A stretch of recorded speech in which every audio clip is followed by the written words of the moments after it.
إن الحمد لله نحمده ونستعينه ونستغفره ونؤمن به ونتوكل عليه ونعوذ بالله من شرور أنفسنا ومن سيئات أعمالنا من يهده الله فلا مضل له ومن يضلله فلا هادي له ونشهد أن لا إله إلا الله وحده لا شريك له ونشهد أن سيدنا مولانا محمدا عبده ورسوله أرسله بالحق بشيرا ونذيرا صلى الله تعالى عليه وعلى آله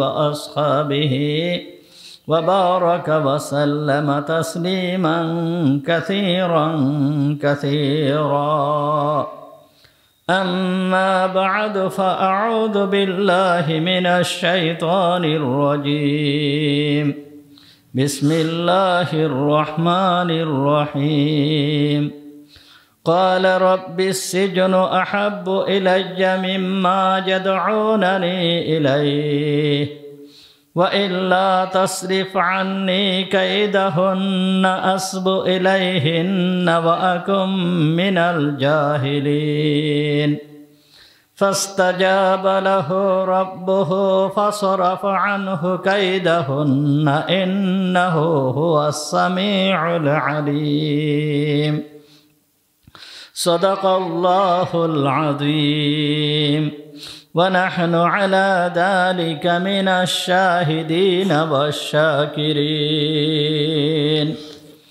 اللهم صل على محمد وعلى آل محمد كما صليت على إبراهيم وعلى آل إبراهيم إنك حميد مجيد اللهم بارك على محمد وعلى آل محمد كما باركت على إبراهيم وعلى آل إبراهيم إنك حميد مجيد سبحانك لا علم لنا إلا ما علمتنا إنك أنت العليم الحكيم رب اشرح لي صدري ويسر لي أمري واحلل عقدة من لساني يفقه قولي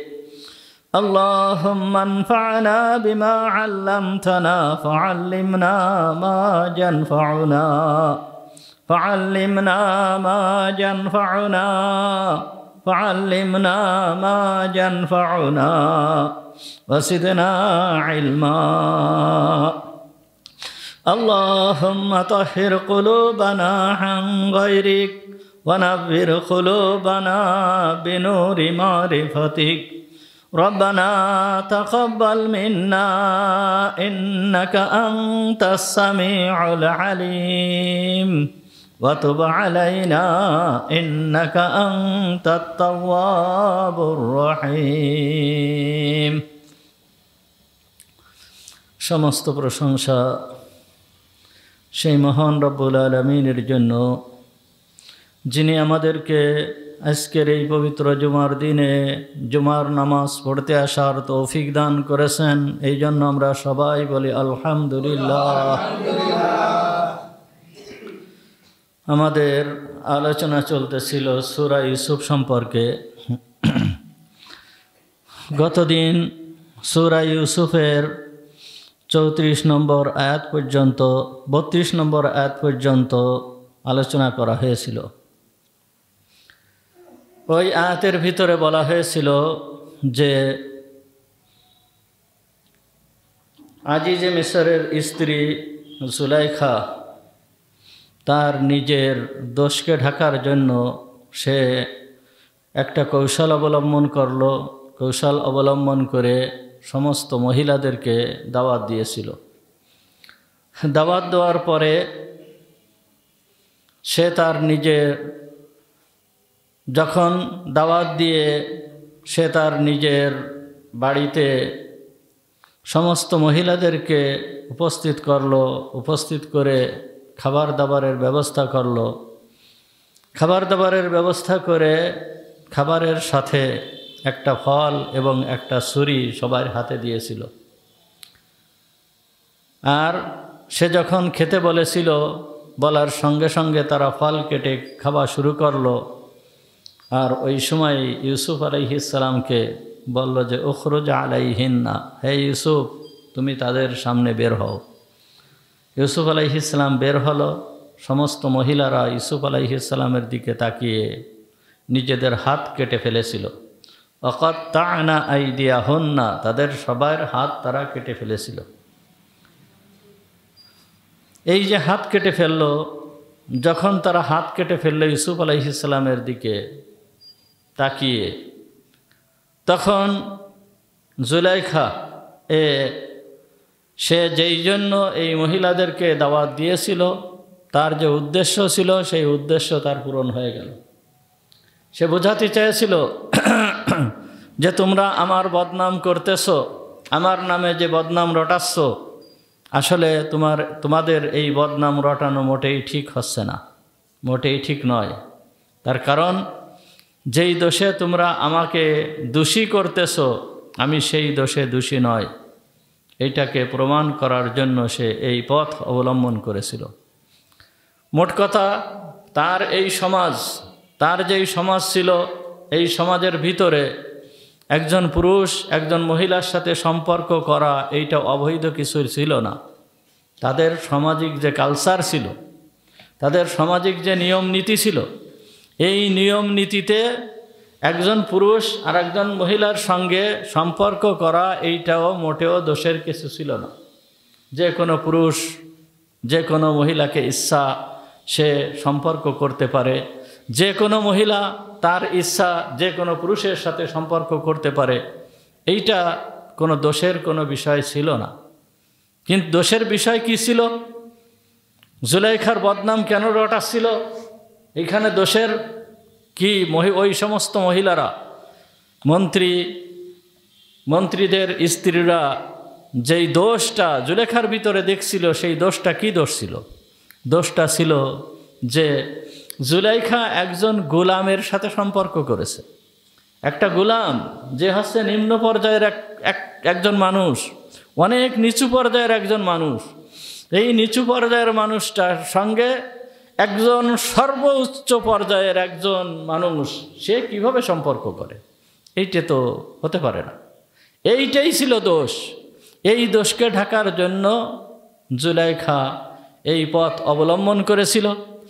আর এই পথ যখন অবলম্বন করেছিল, অবলম্বন করার পরে সে প্রকৃতপক্ষে সে সফলকাম হয়েছিল। মহিলাদের সামনে এইটি প্রমাণ করতে পেরেছিল যে তোমরা যেই জন্য আমার বদনাম রটাচ্ছ, আমি সেই দোষে দোষী নই। তার প্রমাণ তোমরা দেখো। তোমরা কেন হাত কেটে ফেললে? তোমরা একমাত্র একবার এক নজর ইউসুফকে দেখেছো। এই একবার এক নজর ইউসুফকে দেখে তোমরা ঠিক থাকতে পারলে না, তোমরা নিজেরা নিজেদের হাত কেটে ফেললে। আর আমি যে ইউসুফকে সদা সর্বদা দেখতেছি, সকালে দেখি, বিকালে দেখি, সর্ব অবস্থায় দেখি, সর্ব অবস্থায় সে আমার কাছে।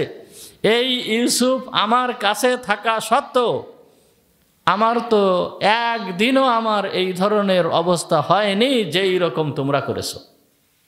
সুতরাং সমস্ত মহিলারা যখন তাদের হাত কাটা দেখলো, তখন তারাও স্বীকার করে নিল যে আসলে জুলাইখার কোনো দোষ নয়, জুলাইখার কোনো দোষ নাই। তখন ওই সমস্ত মহিলারাও ইউসুফ আলাইহিস সালামকে বলতে লাগলো যে তুমি যার ঘরে রয়েছো, তোমাকে যে খাবার দিচ্ছে, তোমাকে যে পরিধানের কাপড় চোপড় দিচ্ছে, তোমার সমস্ত কিছু যে বহন করতেছে, তোমাকে এত সুন্দরভাবে থাকার সুযোগ করে দিয়েছে, আর তার কথা তুমি মানতেছো না, এটা তোমার অন্যায় হচ্ছে। তোমার এটা অন্যায় হচ্ছে। তুমি এই সমস্ত কথা, তোমার এই জুলাইখার কথা মানা ঠিক হবে, মানা উচিত হবে না, মানাটা মোটেও উচিত হবে না। যখন এই রকম কথা জুলেখার ওই সমস্ত মহিলাদের থেকে পাওয়া গেল। তখন জুলেখা তখন ওই সময় তখন সে নিজের যেই দোষটা ছিল সেইটা সে স্বীকার করে ফেলল। তখন সে বলে ফেলল, কি বলল, যে ফাদালিকুন্নাল্লাযী লুমতুন্নানি ইলাইহি, এই হচ্ছে সেই ছেলে যার সম্পর্কে তোমরা আমাকে দোষারোপ করছো। ওয়ালাকাদ রাওয়াতুহু আন নাফসিহি, আর আমি তাকে প্ররোচিত করেছি আমার উদ্দেশ্যকে পূরণ করার জন্য, আমি তাকেই প্ররোচিত করেছি। ফাস্তাসামা, কিন্তু সে আমার ডাকে সাড়া দেয় নাই, সে আমার থেকে দূরে সরে গিয়েছে। যতবার আমি তাকে আহ্বান করছি ততবারই সে আমার থেকে দূরে চলে গিয়েছে। এখন ওই সমস্ত মহিলাদের সামনে সে পরিষ্কারভাবে ঘোষণা করল, লা ইল্লাম ইয়াফআল মা আমুরুহু লা ইয়াসজুনান্না ওয়া লা ইয়াকুনা মিনাস সাগিরিন। তোমরা সবাই শুনে রাখো, অর্থাৎ ইউসুফ আলাইহিস সালামকে বলার উদ্দেশ্য ছিল, তোমরা সবাই শুনে রাখো, আমি তো এতদিন পর্যন্ত ওর প্রতি কোনো কঠোরতা করি নাই, ওকে শুধু আমি মুখে বলেছি, আমি কোনো কঠোরতা তার প্রতি করি নাই। সে আমার গোলাম হওয়া সত্ত্বেও আমি তার প্রতি কোনো কঠোরতা করি নাই। যদি সে আমার উদ্দেশ্যকে পূরণ না করে লায়ুস জানান্নাহু, অবশ্যই অবশ্যই তাকে কয়েদ করা হবে, জেলখানায় আটক করা হবে। ওয়ালা ইয়াকুনা মিনাস সাগিরিন, আর তাকে অবশ্যই লাঞ্ছিত করা হবে। এই বিষয়ে সে যদি আমার কথা না শোনে তাহলে তাকে অবশ্যই লাঞ্ছিত করা হবে। আসলে মহিলাদের চক্রান্ত ওই আগেই বলা হয়েছে, আল্লাহ তাআলা সূরা ইউসুফের কত নম্বর আয়াত আগে গেছে, যে মহিলাদের চক্রান্ত বড়ই মানে ওদের চক্রান্ত এত বড় কঠিন। আগেই আজিজে মিসর বলছে যে ইন্নাহু মিন কাইদিকুন্না ইন্না কাইদিকুন্না আযীম, তোমাদের চক্রান্ত বড় চক্রান্ত, তোমাদের এই যে চক্রান্ত তোমরা করো এই চক্রান্ত বড়, অত্যন্ত কঠিন চক্রান্ত। মহিলাদের চক্রান্ত অনেক বেশি।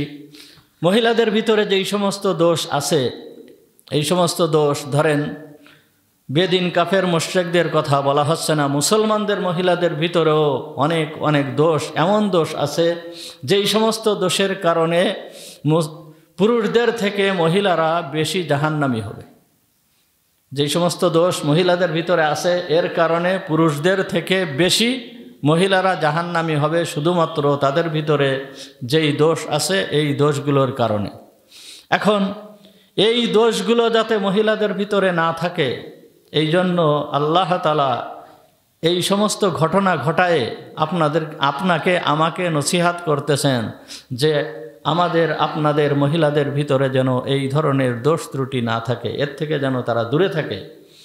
মুহাম্মদুর রাসূলুল্লাহ সাল্লাল্লাহু আলাইহি ওয়াসাল্লাম হাদিসের ভিতরেও আমাদের সমস্ত মহিলাদেরকে উদ্দেশ্য করে বলতেছেন। হাদিসটা বুখারী শরীফের ভিতরে আসছে, বুখারী শরীফের 304 নম্বর হাদিস। হযরতে আবু সাঈদ খুদরি রাদিয়াল্লাহু তাআলা আনহু থেকে বর্ণিত।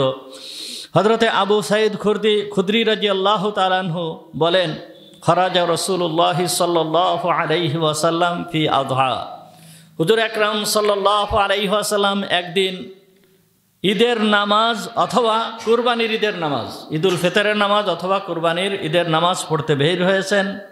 ইলাল মুসাল্লা, ঈদগার দিকে রওনা হয়েছেন।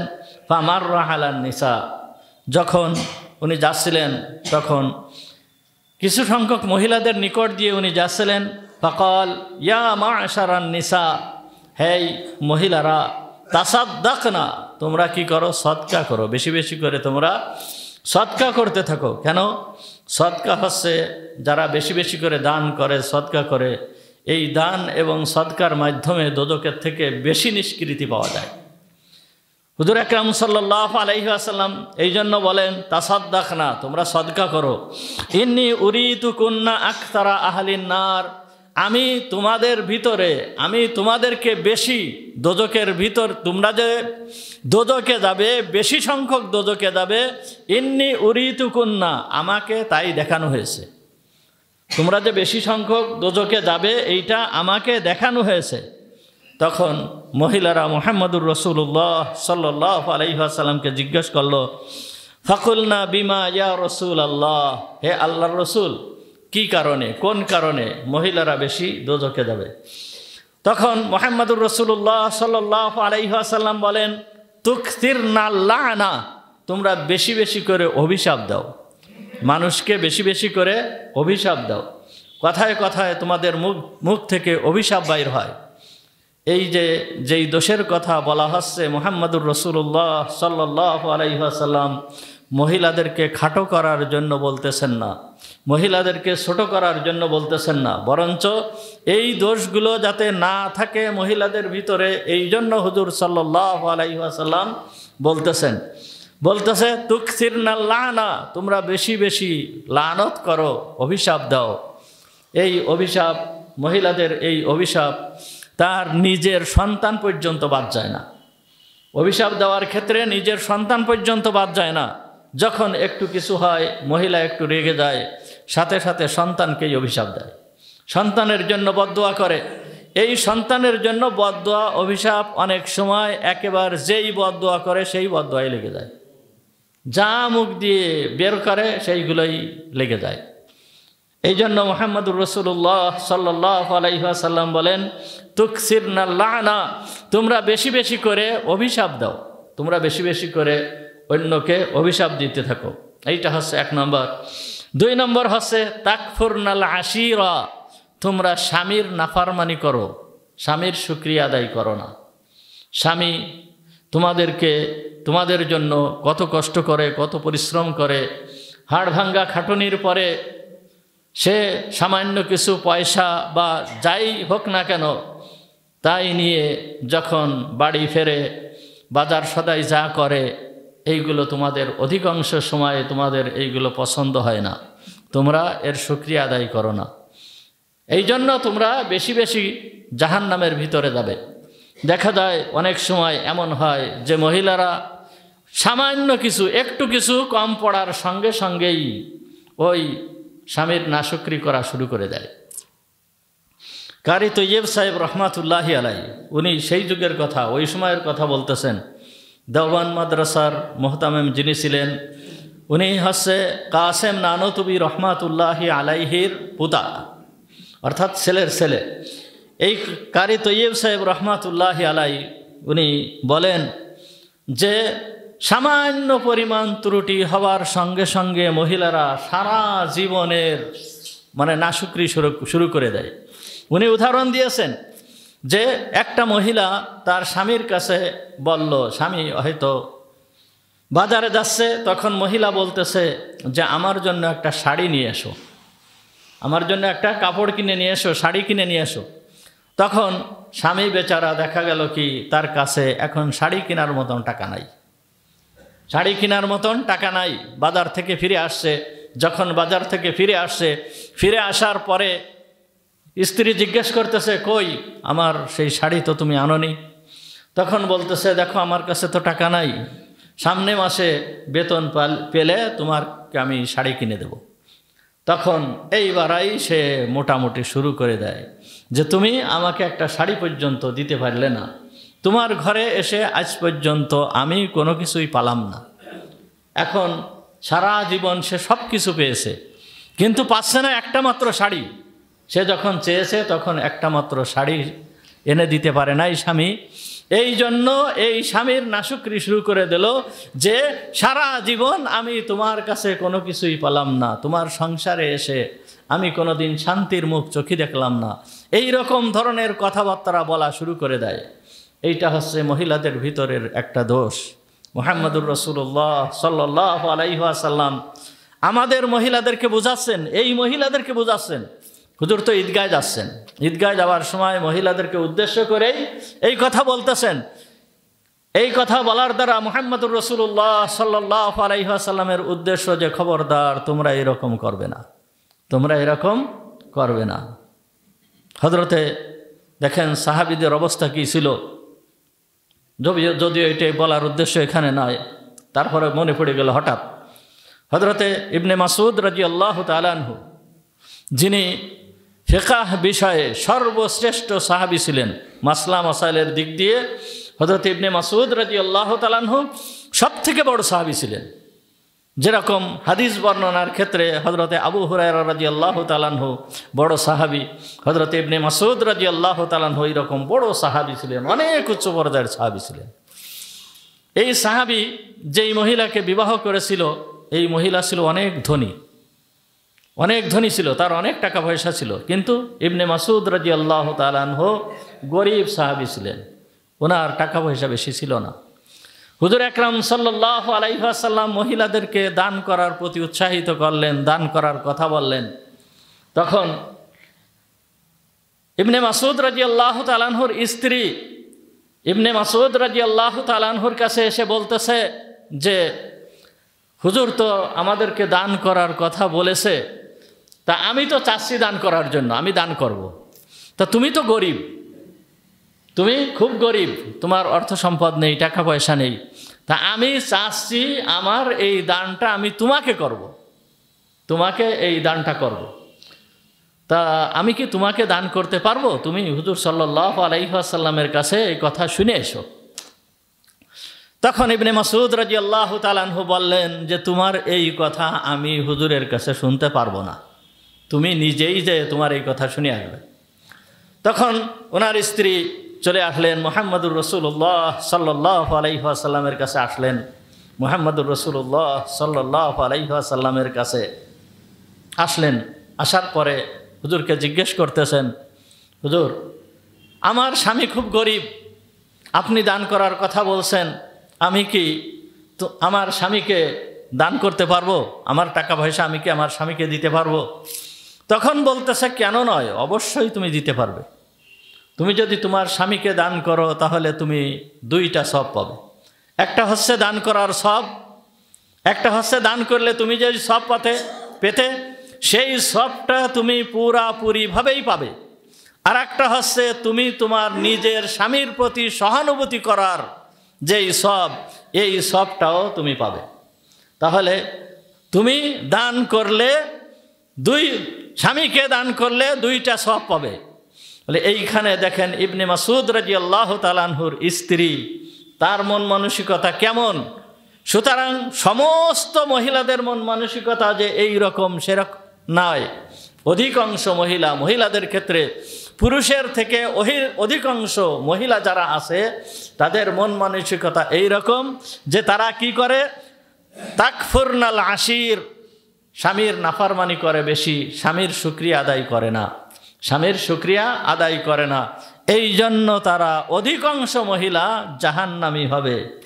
এরপরের তৃতীয় নম্বর যে বৈশিষ্ট্য, তৃতীয় নম্বর যে বিশেষত্ব, তৃতীয় নম্বর যেই দোষটা মহিলাদের ভিতরে বেশি ছিল সেইটা ছিল আরও মারাত্মক পর্যায়ে। মুহাম্মদুর রাসূলুল্লাহ সাল্লাল্লাহু আলাইহি ওয়াসাল্লাম বলতেছেন, মা রাআইতু মিন নাকিসাতি আকলিন ওয়া দীনিন আযহাবা লিরুব্বির রাজুলিল হাযিলি মিন ইহদাকুন্না।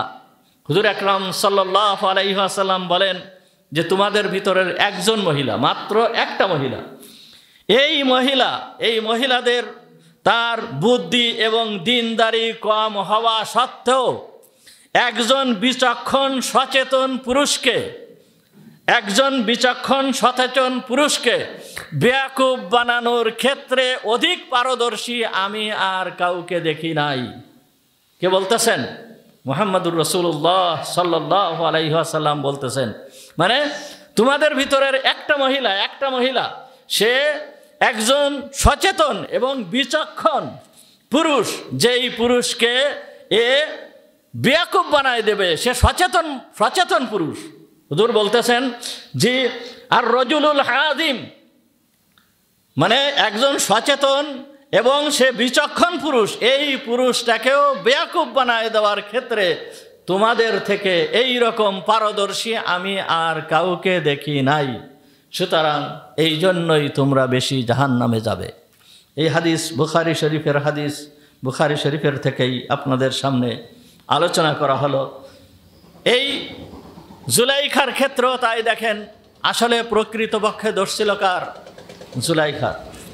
প্রকৃতপক্ষে দোষ ছিল জুলাইখার। ইউসুফ আলাইহিস সালামের বিন্দু মাত্র দোষ নাই। আজিজে মিসর, সে একজন মন্ত্রী, উচ্চ পর্যায়ের একজন মন্ত্রী, প্রধানমন্ত্রী, এবং গ্রহণযোগ্য একজন মন্ত্রী, এমন মন্ত্রী সে যে ওই সময়ে যে বাদশাহ ছিল, যে প্রেসিডেন্ট ছিল, সে নামমাত্র ছিল। যত রাষ্ট্র পরিচালনার যত দায়িত্ব, সম্পূর্ণ দায়িত্ব ছিল মন্ত্রীর উপরে। এই রকম একজন বিচক্ষণ ব্যক্তিকে, এই যেরকম একজন বিচক্ষণ ব্যক্তি, এই বিচক্ষণ ব্যক্তিকে তার স্ত্রী জুলাইখা একথা বোঝাতে সক্ষম হয়েছিল যে আমার কোনো দোষ ছিল না, দোষ ছিল ইউসুফের। আজিজে মিসর কথাও ভালো করে জানতো যে ইউসুফের বিন্দু মাত্র কোনো দোষ নাই, ইউসুফ বিন্দু মাত্র দোষী না। সে 37 বছর ধরে ইউসুফকে দেখতেছে, তার ভিতরের কোনো ত্রুটি পায় নাই। এবং অন্যান্য যেই সমস্ত নিদর্শনাবলী আজিজে মিসর দেখেছে, এই সমস্ত নিদর্শনাবলী এইগুলো বিশ্লেষণ করেও তিনি বুঝছেন যে ইউসুফের বিন্দু মাত্র দোষ নাই। তারপরেও এই মহিলা, ওনার স্ত্রী, এইটে বোঝাতে সক্ষম হয়েছিল যে দোষ হচ্ছে ইউসুফের, দোষ হচ্ছে ইউসুফের। যাই হোক, উনি সেইভাবে এরপরে এই ঘটনা যখন ঘটলো, ঘটনা যখন আসলো, আসার পরে মহিলারা যখন হাত কেটে ফেললো, হাত কেটে ফেলার পরে সবাই হযরতে ইউসুফ আলাইহিস সালামকে বলতে লাগলো, নসিহত করতে লাগলো, তোমার সর্দার অর্থাৎ তোমার মালিক যেই কথা বলতেছে তুমি এইটা পালন করবা, তুমি এইটা পালন করো। জুলেখাকে বলল যে আসলে আপনার কোনো দোষ নাই, আপনার কোনো দোষ নাই। এই রকম একটা যুবক আপনার সামনে থাকা সত্ত্বেও আপনি যে নিজের প্রতি নিজেকে কন্ট্রোল করেছেন, নিজের প্রতি আপনি নিজেকে যে কত ধৈর্য ধারণ করেছেন, এর কোনো তুলনা চলবে না, আপনার কোনো দোষ নাই। এ কথা ওই সমস্ত মহিলারা বলেছিল। এবং তারপরে বলল কি যে আপনি আমাদের জন্য এমন একটা ব্যবস্থা করেন যে আমরা যেন নির্জনে ইউসুফের সঙ্গে একটু সাক্ষাৎ করতে পারি, নির্জনে ইউসুফের সাথে যেন একটু সাক্ষাৎ করতে পারি এবং ইউসুফকে আমরা বুঝাতে পারি যে জুলাইখা যেই কথা বলতেছে তুমি এটা পালন করো। মহিলারা এই কথা জুলাইখাকে বলল। জুলাইখাকে বলার পরে জুলাইখা ইউসুফের সঙ্গে নির্জনে সাক্ষাৎ করার জন্য একটা ব্যবস্থা করে দিল। ইউসুফ আলাইহিস সালামকে এক ঘরের ভিতরে রাখলো। ইউসুফ আলাইহিস সালামকে এক ঘরের ভিতরে রেখে ওই ঘরের ভিতরে মহিলাদের যাওয়ার অনুমতি দিয়ে দিল যে যা, তোমরা যে তাকে বোঝানোর চেষ্টা করো। এখন ওই সমস্ত মহিলারা যেতে লাগলো। যেতে হযরতে ইউসুফ আলাইহিস সালামকে বোঝানো শুরু করলো। বোঝাচ্ছে, কি বোঝাচ্ছে? জুলেখার প্রতি, জুলেখা যে বলেছে, জুলেখার কথা তুমি মানো, এইটা নামমাত্র সামান্য একটু বলছে যে তুমি জুলেখার কথা মানো, কিন্তু এরপরে যে তারা বলতেছে, দেখো তারা বলতেছে যে তোমার যেই মালিক জুলেখা, এর থেকে বেশি ভালো কিন্তু আমি, তুমি আমার কথা মানো, তুমি আমার সাথে সম্পর্ক গড়ে তোলো, আমি তোমাকে চাই, তোমার যত যা কিছু লাগবে সমস্ত কিছু আমি ব্যবস্থা করব। প্রত্যেকটা মহিলার এই কথা ছিল, প্রত্যেকটা মহিলার এই কথা ছিল। যারা যাচ্ছিল তারা এইভাবে ইউসুফ আলাইহিস সালামকে এইভাবে এই কথা বলতেছিল। ইউসুফ আলাইহিস সালাম যখন এই পরিস্থিতির সম্মুখীন হলেন, তিনি এইবার এতদিন পর্যন্ত উনি যত কষ্ট অনুভব করেছেন তার থেকে মারাত্মক ধরনের কষ্ট এখন উনি এই সময় অনুভব করতেছেন। যে কি হলো, একজন এতদিন পর্যন্ত একটা বাঘের আক্রমণ থেকে আমি বাঁচতে পারতেছিলাম না, তার যেই আক্রমণ, এই আক্রমণ হযরতে ইউসুফ আলাইহিস সালামের কাছে বাঘের আক্রমণ থেকে বেশি ভয়ানক ছিল। বাঘের আক্রমণ থেকে বেশি ভয়ানক ছিল। কারণ বাঘের আক্রমণে বেশির থেকে বেশি কি হয়, দুনিয়ায় তার জীবনটা শেষ হয়ে যায়, বাঘে খেয়ে ফেললে তার মৃত্যু এসে যায়, এরপরে তার জন্য জান্নাত অবধারিত। কিন্তু এই বাঘে যদি আক্রমণ করে তাহলে নিশ্চিত জাহান্নামে যেতে হবে। সুতরাং ইউসুফ আলাইহিস সালাম এর থেকে কিভাবে বাঁচবেন? এতদিন তো বাঘের আক্রমণ, এর থেকে উনি কিভাবে বাঁচবেন? এই জন্য হযরতে ইউসুফ আলাইহিস সালাম আল্লাহর দরবারে তখন দোয়া করে ফেললেন। আর ইউসুফ আলাইহিস সালাম কি দোয়া করলেন? রব্বিস সিজনু আহাব্বু ইলাইয়া মিম্মা ইয়াদউনানি ইলাইহি। ওয়া ইল্লা তাসরিফ আন্নি কাইদাহুন্না আসবু ইলাইহিন্না ওয়া আকুম মিনাল জাহিলিন। হে আমার রব, তুমি আমার কাছে এদের এই আক্রমণ থেকে, এদের এই আক্রমণের ভিতরে অবস্থান করা থেকে আমার কাছে জেলখানা ভালো। রব্বিস সিজনু আহাব্বু ইলাইয়া, হে আমার রব, এদের এই আক্রমণ থেকে আমার কাছে জেলখানা ভালো। ওয়া ইল্লা তাসরিফ আন্নি ইলাইহিন্না, যদি তুমি আমার থেকে এদের এই আক্রমণকে প্রতিহত না করো, এদের এই ষড়যন্ত্রকে তুমি যদি আমার থেকে প্রতিহত না করো, তাহলে আসবু ইলাইহিন্না, হয়তো কোনো সময় যেহেতু আমি মানুষ, আমি ওদের দিকে ঝুঁকে যেতে পারি, ওয়া আকুম মিনাল জাহিলিন, তখন আমি জাহেলদের অন্তর্ভুক্ত হয়ে যাব। আল্লাহর দরবারে হযরত ইউসুফ আলাইহিস সালাম দোয়া করলেন। দেখেন, এইখানে ইউসুফ আলাইহিস সালামকে দিয়ে আল্লাহ তাআলা আমাদেরকে শিক্ষা দিচ্ছেন। ইউসুফ আলাইহিস সালামকে দিয়ে কি করতেছেন? আমাদেরকে শিক্ষা দিচ্ছেন। ইউসুফ আলাইহিস সালাম নবী না? ইউসুফ আলাইহিস সালাম তো একজন নবী। এখন একজন নবী ওই গুনার দিকে আকৃষ্ট হবে, গুনাহ করবে। ইউসুফ আলাইহিস সালাম যে গুনাহ করবে, এটা কি সম্ভব? কখনো সম্ভব না। একজন নবীর পক্ষে গুনাহ করা সম্ভব না, গুনাহ হবে না। জুলেখাকে এনেও আমাদেরকে শিক্ষা দিচ্ছেন। আগেই বললাম যে জুলেখার যেই সমাজ, এই সমাজের ভিতরে নারী পুরুষের অবাধ মিলামেশা, এই সমাজের ভিতরে দোষণীয় কিছু ছিল না। দোষ ছিল শুধুমাত্র সে গুলামের প্রতি আকৃষ্ট হলো। কেন? এই যে গুলামের প্রতি আকৃষ্ট হয়েছে, এইটা হচ্ছে দোষ। তাহলে যেই সমাজের ভিতরে নারী পুরুষের অবাধ মিলামেশা, এইটা দোষণীয় নয়, সেই সমাজের ভিতরেও এই জুলেখা কোনো পুরুষের সাথে অবৈধ সম্পর্ক করে নাই। বিলকুল কোনো অবৈধ সম্পর্ক জুলেখার সাথে কোনো পুরুষের সাথে অবৈধ সম্পর্ক হয় নাই। শুধুমাত্র সে ইউসুফকে চেয়েছিল আল্লাহ তাআলা এই অবৈধ মিলামেশার থেকে জুলেখাকেও রক্ষা করেছে। আর ইউসুফ তো নবী, কথাই আসে না। কিন্তু এ কথা বলতেছেন কেন? আমাদেরকে শিক্ষা দেওয়ার জন্য, একমাত্র আমাদের শিক্ষা দেওয়ার জন্য এ কথা। নবীর মাধ্যমে এই ঘটনা ঘটায় আল্লাহ তাআলা আমাদেরকে শিক্ষা দিচ্ছেন। দেখেন, আরো আসতেছে। হযরত ইউসুফ আলাইহিস সালাম বললেন, কি বললেন? রব্বিস সিজনু আহাব্বু ইলাইয়া মিম্মা ইয়াদউনানি ইলাই। হে আল্লাহ, তারা আমাকে যেই দিকে ডাকতেছে, এর থেকে আমার কাছে জেলখানা উত্তম, অর্থাৎ আমার কাছে জেলখানা ভালো। এই যে ইউসুফ আলাইহিস সালাম দোয়া করলেন, দোয়া করার সাথে সাথে আল্লাহ তাআলার পক্ষ থেকে ইউসুফ আলাইহিস সালামকে বলা হলো, ফাআওহাল্লাহু ইলাইহি, আল্লাহ তাআলা ইউসুফ আলাইহিস সালামের কাছে ওহী পাঠালেন। কি ওহী? ইয়া ইউসুফু, হে ইউসুফ, আনতা আহবাবতা নফসাকা হাইসু কুলতা রব আসসিজনু আহাব্বা ইলাইয়া। হে ইউসুফ, তুমি, ইয়া ইউসুফু, হে ইউসুফ, আনতা আহবাস্তা নফসাকা, হে ইউসুফ, তুমি তোমার নিজেকে নিজেই তুমি জেলখানায় আবদ্ধ করলে। আল্লাহ কি বলতেছেন? হে ইউসুফ, তুমি নিজেকেই জেলখানায় আবদ্ধ করলে। কেন?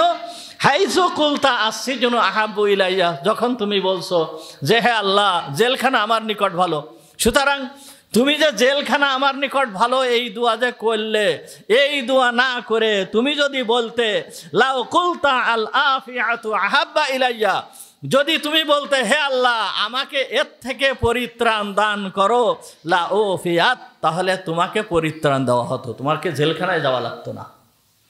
তাহলে ইউসুফ আলাইহিস সালাম যখন এই দোয়া করলো, করার সাথে সাথে আল্লাহ তাআলা বললেন যে তুমি নিজেকেই জেলখানায় আবদ্ধ করছো। কেন? তুমি দোয়া করছো হে আল্লাহ, জেলখানা আমার কাছে ভালো। তুমি যদি এই দোয়া না করে বলতে যে হে আল্লাহ, তুমি আমাকে এদের চক্রান্ত থেকে মুক্তি দাও, তাহলে তোমাকে এদের চক্রান্ত থেকে মুক্তি দেওয়া হতো, জেলখানায় যাওয়া লাগতো না।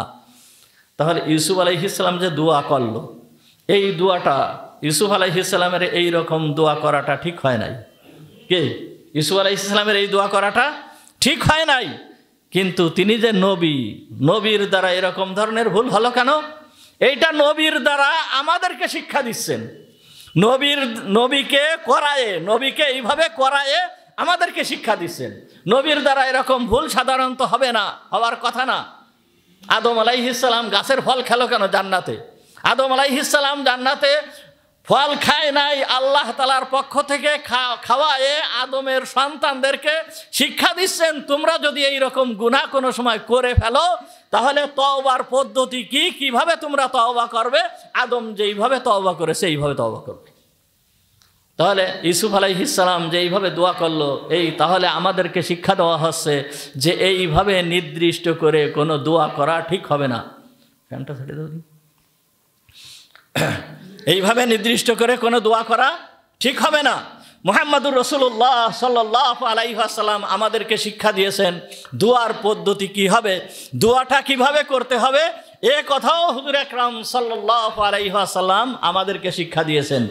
কি শিক্ষা দিয়েছেন দেখেন, মুহাম্মদুর রাসূলুল্লাহ সাল্লাল্লাহু আলাইহি ওয়াসাল্লাম বলতেছেন, সামিয়ান নবিয়্যু সাল্লাল্লাহু আলাইহি ওয়াসাল্লাম রাজুলান, হুজুর আকরাম সাল্লাল্লাহু আলাইহি ওয়াসাল্লাম এক ব্যক্তিকে শুনলেন, ইয়াদহু, তিনি বলতেছেন, ওই সাহাবী বলতেছেন, কি বলতেছেন, আল্লাহুম্মা ইন্নী আসআলুকা তামামান নি'মা, হে আল্লাহ আমি তোমার কাছে পরিপূর্ণ নিয়ামত চাচ্ছি। হুজুর আকরাম সাল্লাল্লাহু আলাইহি ওয়াসাল্লাম বললেন যে তুমি পরিপূর্ণ নিয়ামত বলতে তুমি কি বোঝাতে চাচ্ছ? তখন সাহাবী বললেন, হে আল্লাহ আমি চাচ্ছি যে আমাকে আল্লাহ তাআলা একটু ভালাই দান করুক, এইটুকুই আমার উদ্দেশ্য। তখন হুজুর আকরাম সাল্লাল্লাহু আলাইহি ওয়াসাল্লাম বললেন যে পরিপূর্ণ নিয়ামত বলতে পরিপূর্ণ নিয়ামত ওইটাকেই বোঝায় একমাত্র জান্নাতে যে যেতে পারবে, জান্নাতে যাওয়াটাই এইটাই হচ্ছে পরিপূর্ণ নিয়ামত। তার কারণ জান্নাতে যাওয়া ছাড়া পরিপূর্ণ নিয়ামত কখনোই অর্জন হয় না। সুতরাং এইভাবে তুমি যে এইভাবে দোয়া করতেছো, তোমার এইভাবে দোয়া করা ঠিক হচ্ছে না। হুজুর আকরাম সাল্লাল্লাহু আলাইহি ওয়াসাল্লাম আরেক ব্যক্তিকে দোয়া করতে দেখলেন। আরেক ব্যক্তিকে দোয়া করতে দেখে উনি বলতেছেন, সেই ব্যক্তি দোয়া করতেছে আল্লাহর কাছে কিভাবে, ইয়া দাল জালালি ওয়াল ইকরাম, ইয়া দাল জালালি ওয়াল ইকরাম, এই শব্দ দিয়ে, ইয়া দাল জালাল, হে বড়, হে উচ্চ সম্মানওয়ালা, ওয়াল ইকরাম, এবং মহা সম্মানীয় এবং প্রচুর দান করনেওয়ালা, এইভাবে ওই ব্যক্তি দোয়া করতেছে। তখন মুহাম্মদুর রাসূলুল্লাহ সাল্লাল্লাহু আলাইহি ওয়াসাল্লাম ওই ব্যক্তিকে লক্ষ্য করে বললেন, কদ উজিবা লাক, তুমি যেই দোয়া করতেছো আল্লাহ তাআলা তোমার দোয়াকে কবুল করবেন। অর্থাৎ এইভাবে যে তুমি দোয়া করতেছো তোমার এই দোয়া করা ঠিক আছে। আর এক ব্যক্তিকে দোয়া করতে হুজুর আকরাম সাল্লাল্লাহু আলাইহি ওয়াসাল্লাম দেখলেন, হুজুর সাল্লাল্লাহু আলাইহি ওয়াসাল্লাম দেখলেন তিনি দোয়া করতেছে, আল্লাহুম্মা ইন্নী আসআলুকা সবরা, হে আল্লাহ আমি তোমার কাছে ধৈর্য চাই। কি চাই?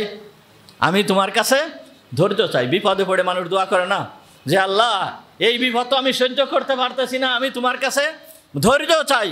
তা এই যে দোয়া করতেছে আমি তোমার কাছে ধৈর্য চাই, হুজুর আকরাম সাল্লাল্লাহু আলাইহি ওয়াসাল্লাম তখন বলতেছেন, সাআলতাল্লাহাল বালাআ, তুমি আল্লাহর কাছে বালা মুসিবত চাচ্ছ। ধৈর্য কখন চায় মানুষ? যখন তার উপরে বালা মুসিবত আসে। আর তুমি বালা মুসিবত নিজের উপরে টেনে নিয়ে আসতেছো, এইরকম দোয়া করা ঠিক হবে না। বরঞ্চ ফাসআলহুল আফিয়া, তুমি আল্লাহর কাছে মুক্তি চাও। তুমি যেই বিপদে পড়েছো এই বিপদের থেকে তুমি আল্লাহর কাছে মুক্তি চাও। বরঞ্চ এইরকম দোয়া বরঞ্চ তুমি আল্লাহর কাছে কি বলো যে আল্লাহুম্মা ইন্নী আসআলুকাল আফিয়া, হে আল্লাহ আমি তোমার কাছে এর থেকে পরিত্রাণ চাই। তাহলে দোয়া কিভাবে করতে হয় এটাও নবীরা আমাদেরকে শিক্ষা দিয়েছেন। দোয়া করার পদ্ধতিও নবীরা আমাদেরকে শিক্ষা দিয়েছেন। আপনাদেরকে আগে ঘটনা শোনায়েছি, উম্মে সালামা রাদিয়াল্লাহু তাআলা আনহার স্বামী যখন আবু সালামা মারা গেল তখন উম্মে সালামা কি দোয়া করেছিলেন, আল্লাহুম্মা আজুরনি ফি মুসিবাতি ওয়াখলুফনি খায়রাম মিনহা। অর্থাৎ হুজুর সাল্লাল্লাহু আলাইহি ওয়াসাল্লামের কাছ থেকে উম্মে সালামা শুনেছে যেই ব্যক্তি কোনো বিপদে পড়ে, বিপদে পড়ার সঙ্গে সঙ্গে ওই ব্যক্তি যদি এই দোয়া করে, আল্লাহুম্মা আজুরনি ফি মুসিবাতি, হে আল্লাহ এই মুসিবতের ভিতরে তুমি আমাকে প্রতিদান দান করো, ওয়াখলুফ লি খায়রাম মিনহা, এবং আমি যেই মুসিবতের ভিতরে আছি এর থেকে উত্তম জিনিস তুমি আমাকে দান করো। তাহলে উম্মে সালামা রাদিয়াল্লাহু তাআলা আনহা এই দোয়া করেছিল। এই দোয়া করতেছিল। আর মনে মনে ভাবতেছিল যে আমার স্বামী আবু সালামা এ কতই না ভালো মানুষ ছিল, কতই না ভালো পুরুষ ছিল, এর থেকে ভালো মানুষ আর কি হবে? এর থেকে ভালো মানুষ আমার স্বামী হিসাবে আমার কাছে আসা কি সম্ভব? আবু বকর আমার স্বামীর থেকে ভালো, কিন্তু তার সঙ্গে কি বিবাহ হওয়া আমার সম্ভব? ওমর আমার স্বামীর থেকে ভালো, কিন্তু তার সাথে আমার বিবাহ হওয়া কি সম্ভব? তারপরও রসুলের কথার প্রতি বিশ্বাস রেখে দোয়া করতেছে, আল্লাহুম্মা আজুরনি ফি মুসিবাতি ওয়াখলুফ লি খায়রাম মিনহা। এইরকম দোয়া করতে করতে মুহাম্মদুর রাসূলুল্লাহ সাল্লাল্লাহু আলাইহি ওয়াসাল্লামের পক্ষ থেকে প্রস্তাব চলে আসলো তাকে বিবাহ করার জন্য। হুজুর আকরাম সাল্লাল্লাহু আলাইহি ওয়াসাল্লামের সাথে তার বিবাহ হয়ে গেল। সুতরাং দোয়া করার পদ্ধতিও আল্লাহ তাআলা আমাদেরকে শিক্ষা দিয়েছেন। তাহলে ইউসুফ আলাইহিস সালামের দ্বারা এই ঘটনা ঘটায় আমাদেরকে শিক্ষা দিচ্ছেন যে দোয়াও কিভাবে করতে হয়, এইভাবে শিক্ষা দিচ্ছেন। ইউসুফ আলাইহিস সালাম কি বললেন? ওয়া ইল্লা তাসরিফ আন্নি কাইদাহুন্না আসবু ইলাইহিন্না। হে আল্লাহ, তুমি যদি এর থেকে আমাকে না বাঁচাও তাহলে আমার বাঁচার কোনো সম্ভাবনা নেই। এই জন্য যখন বিপদে পড়ে, বিপদ সামনে আসে বা কোনো গুনার কাজ সামনে আসে, তখনই আল্লাহর কাছে দোয়া করতে হয়, হে আল্লাহ তুমি আমাকে এর থেকে বাঁচার তৌফিক দান করো। আল্লাহ তাআলা তখন তাকে বাঁচার তৌফিক দেন এবং আল্লাহ তাআলা তখন তার পথ খুলে দেন। যাক, ইউসুফ আলাইহিস সালামের দোয়া কবুল হয়ে গেল। কি ওই ইউসুফ আলাইহিস সালাম যেইভাবে দোয়া করেছে সেইভাবেই কবুল হয়েছে। দোয়া করেছে, হে আল্লাহ তুমি আমাকে আমার কাছে জেলখানা উত্তম, সুতরাং জেলখানায় যাওয়াটাই তার জন্য কবুল হয়েছে। কিন্তু আসলে তো ইউসুফ আলাইহিস সালামকে ওই সময়ে তার বিচার হওয়া উচিত ছিল, এইরকম বিচার হওয়া উচিত ছিল যে হয়তো তাকে শুলি চড়াই দেবে, তাকে মেরে ফেলবে, তাকে ফাঁসি দিয়ে দেবে, আর না হয় তাকে কি করবে, তাকে হয়তো দেশের থেকে বাইর করে দেবে, ওই বাড়িতে রাখবে না, দেশের থেকে বাইর করে দেবে। এই রকম ধরনের বিচার হওয়া ইউসুফের জন্য ছিল তাদেরই অনুযায়ী, তাদের সমাজ অনুযায়ী। কিন্তু ইউসুফ আলাইহিস সালাম আল্লাহর দরবারে যেই দোয়া করেছেন, আল্লাহ তাআলা সেই দোয়াই কবুল করেছেন এবং জেলখানায় যাওয়াটা তার জন্য নির্দিষ্ট হয়ে গেল।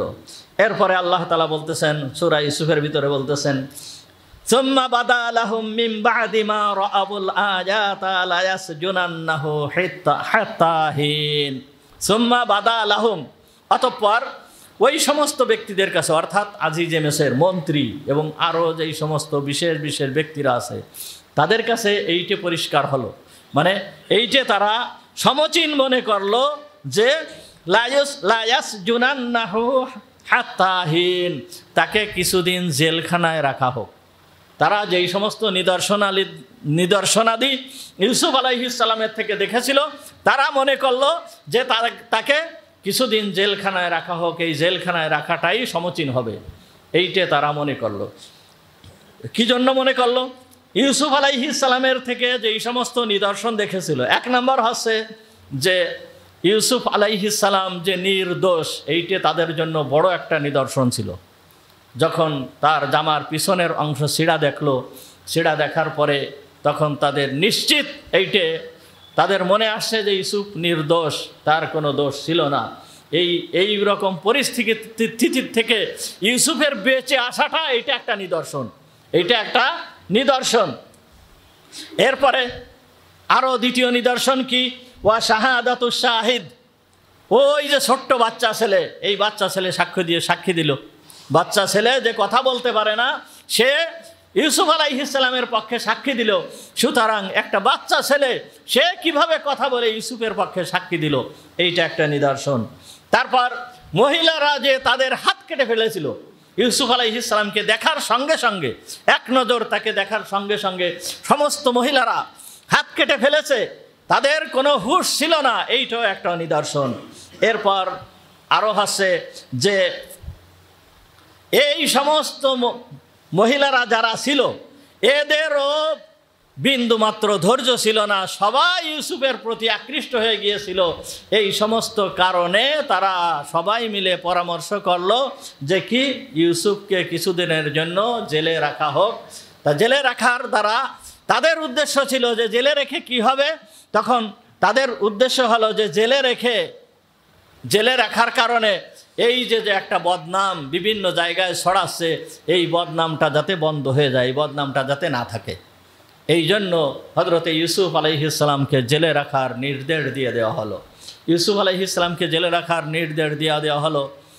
এর ভিতরের আরেকটা কারণও আছে যে জুলাইখা আজিজে মিসরকে সে বারবার বুঝাচ্ছে যে তোমার এই ইব্রানি গোলামকে জেলের ভিতরে রাখো, জেলে রাখো। তার কারণ হচ্ছে যে আগের থেকে সে বলেছে যে সে যদি আমার কথা না মানে তাহলে অবশ্যই আমি তাকে জেলে রাখবো, জেলের ভিতরে তাকে প্রবেশ করাবো এবং তাকে আমি লাঞ্ছিত করব। এই জন্য আজিজে মিসরকে বারবার বুঝাচ্ছে। বারবার বুঝায় জুলেখা যখন দেখলো যে ইউসুফ সহজে আমার কথা শুনতেছে না, সে সহজে আমার কথা শুনতেছে না, সে ভালো খাচ্ছে, ভালো পড়তেছে, ভালো জায়গায় অবস্থান করতেছে, সে ভালো থাকতেছে, আরামের সঙ্গে থাকতেছে, সুতরাং সে আমার কথা শুনতেছে না। যখন একটু কষ্টের ভিতরে থাকবে, কষ্টের ভিতরে পড়বে, শাস্তি ভোগ করবে, তখন সে অবশ্যই আমার কথা মানবে, আমার কথা শুনবে। এই জন্য আজিজে মিসরকে বুঝাইছে একে জেলে দেওয়া হোক। তখন আজিজে মিসর সবার সাথে পরামর্শ করে তাকে জেলে দেওয়ার সিদ্ধান্তই হলো। হযরতে ইউসুফ আলাইহিস সালাম তখন জেলের ভিতরে যে যাবে, এই জন্যই তারা সবাই ফয়সালা করে ফেললো। তা যখন ইউসুফ আলাইহিস সালামকে জেলে দেওয়া হবে, ইউসুফ আলাইহিস সালাম ওই জুলেখার পরামর্শ অনুযায়ী ইউসুফ আলাইহিস সালামের শরীরে যে পোশাক ছিল সমস্ত পোশাককে খুলে ফেলানো হলো। আরামদায়ক যেই সমস্ত পোশাক ছিল সমস্ত পোশাককে খুলে ফেলানো হলো। সমস্ত পোশাককে খোলা হলো। পোশাককে খোলার পরে এরপরে তাকে পরানো হলো এমন পোশাক, যেই পোশাক গায়ে দেওয়ার সঙ্গে সঙ্গে মোটা চট ধরনের, এইরকম ধরনের মোটা পোশাক, যেই পোশাক পরিধান করার সঙ্গে সঙ্গে শরীরের ভিতরে চুলকানি শুরু হয়ে যায়। শরীরে বিভিন্ন জায়গায় ওই মোটা হুলের মতন যেই জিনিস ওইটা ফুটতে থাকে, ওই ফুটা শুরু হয়ে যায়, ফুটা শুরু হয়ে গেল এবং চুলকানি শুরু হয়ে গেল। এই রকম এক পোশাক পরানো হলো হযরত ইউসুফ আলাইহিস সালামকে। আর ওই সময় ওই বাদশার ওই আজিজে মিসরের জেলখানা 3 রকম জেলখানার স্তর ছিল 3টা।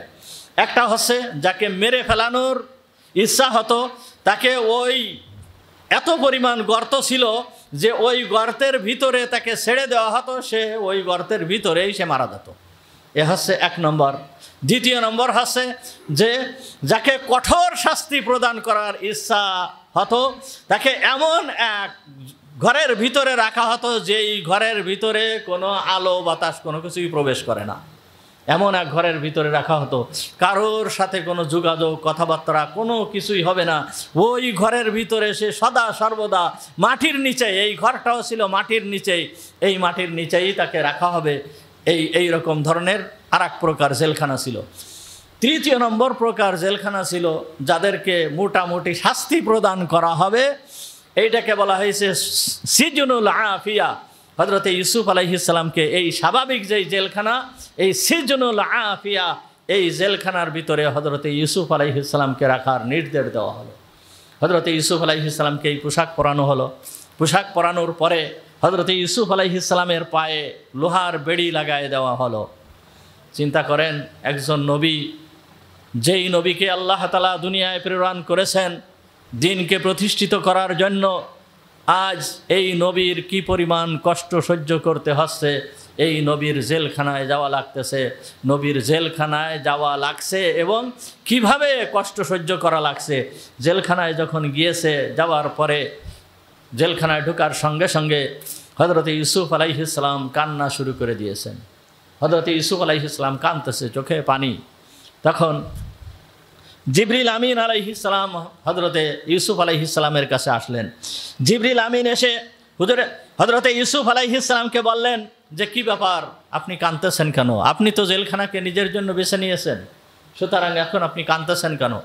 তখন হযরতে ইউসুফ আলাইহিস সালাম জবাব দিল কি, হে জিবরিল, আমি জেলখানায় আসার কারণে আমার কষ্ট হচ্ছে, এই কারণে আমি কাঁদতেছি না। কিন্তু জেলখানায় এসে আমি দেখি যে আমার নামাজ আদায় করার মতন কোনো জায়গা এইখানে নাই। আমি যে একটু নামাজ আদায় করব, আমার রবকে ডাকবো, এই ধরনের কোনো জায়গা আমার কাছে নাই। তখন হযরতে জিবরিল আমিন আলাইহিস সালাম হযরতে ইউসুফ আলাইহিস সালামকে বললেন যে আল্লাহর পক্ষ থেকে আমাকে নির্দেশ দেওয়া হয়েছে যে এই জেলখানা আপনি যেই ঘরের ভিতরে আছেন, হযরতে ইউসুফ আলাইহিস সালামকে নির্দিষ্ট একটা ঘরের ভিতরে রাখা হয়েছিল, ওনার জন্য নির্দিষ্ট একটা ঘর করা হয়েছিল এবং ওই নির্দিষ্ট ঘরের ভিতরে রাখা হয়েছিল। জিবরিল আমিন বললেন, আপনি যেই ঘরের ভিতরে আছেন এই ঘরের চারিপাশ দিয়ে 40 গজ পর্যন্ত জায়গা আপনার জন্য আল্লাহ তাআলা পবিত্র ঘোষণা করেছেন। এর যেই জায়গায় আপনি নামাজ আদায় করবেন সেইখানে আপনার নামাজ হয়ে যাবে, আপনার রবকে আপনি এইখানে বসে ডাকতে পারবেন। যাই হোক, হযরতে ইউসুফ আলাইহিস সালাম জেলখানায় প্রবেশ করলেন। এইভাবে হযরতে ইউসুফ আলাইহিস সালামের জেলের জীবন শুরু হলো। ওয়া আখিরু দাওয়ানা আলহামদুলিল্লাহি রাব্বিল আলামিন। আর আপনারা যারা সুন্নাত নামাজ পড়েনি 4 রাকাত